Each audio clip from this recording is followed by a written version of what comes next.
Good morning, જય માતાજી। તો ફરી એક મારા નવા બ્લોગમાં તમારું બધાનું સ્વાગત છે। કેમ કે અત્યારે વાગે છે 10 અને હવે હું કામ ઉપર આવ્યો છું। કેમ કે કામ ઉપર લેટ આવવાનું કારણ એ છે કે મારી ઘરે મહેમાન આવ્યા હતા, એટલે મહેમાન ગયા પછી હું કામે આવ્યો છું। મારા સસરાની હતા, મારા ભાઈને વેલો મોકલી દીધો હતો, એટલે ગાડી અંદર લગાડી દીધી અને એ ભરાવે છે। મારે ગાડી તો મિત્રો મારી ભરાવાનું ચાલુ કર્યું છે હજી 10 વાગે। કેમ કે જ્યારે મારે લેટ થાય ને તેથી ગાડી ભરવાનું મોડું થાય।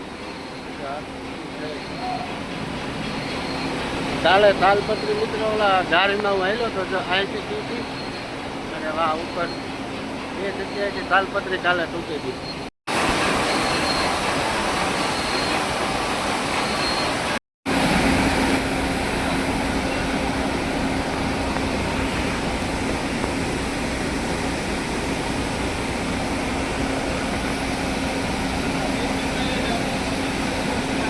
મિત્રો ગાડી તો મારી ભરાન તૈયાર છે, પણ હવે જેતપુરથી એક ફોનની રાહ છે।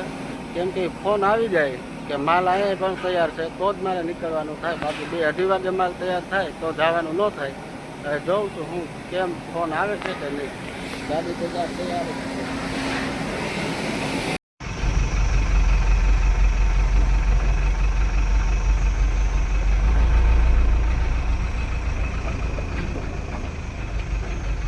જેતપુર તો હું પહોંચી ગયો છું। જો મારી ગાડી ખાલી થઈ છે, એટલી થપી રહી છે। બાકી આ બધી તો સેન્ટર છે,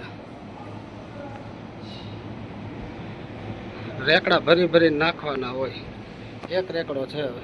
અત્યારે વાગે છે 4:30 અને એક ફેરો તો મારો 2 વાગે કમ્પ્લીટ થઈ ગયો હતો। કેમ કે પછી જઈમાં અને આરામ કરીને હવે 4:30 પાછો નીકળું છું ગાડી લઈને। હવે તો 7-8 વાગે આવી તો એ ટેન્શન નથી, કેમ કે તડકાનું અમે મોડા જ જાય છે। તડકો બહુ પડે છે એટલે મોડા જાય તો ભરવામાં બધે, કેમ કે ગાડી પેક છે ને એની હિસાબે અંદર બહુ ગરમી થઈ, એટલે અમે ટાટાપોરનું કામ કરી છીએ। જોઈ છે આ ફેરો ભરીનું કેટલા વાગે આવું છું રિટર્ન।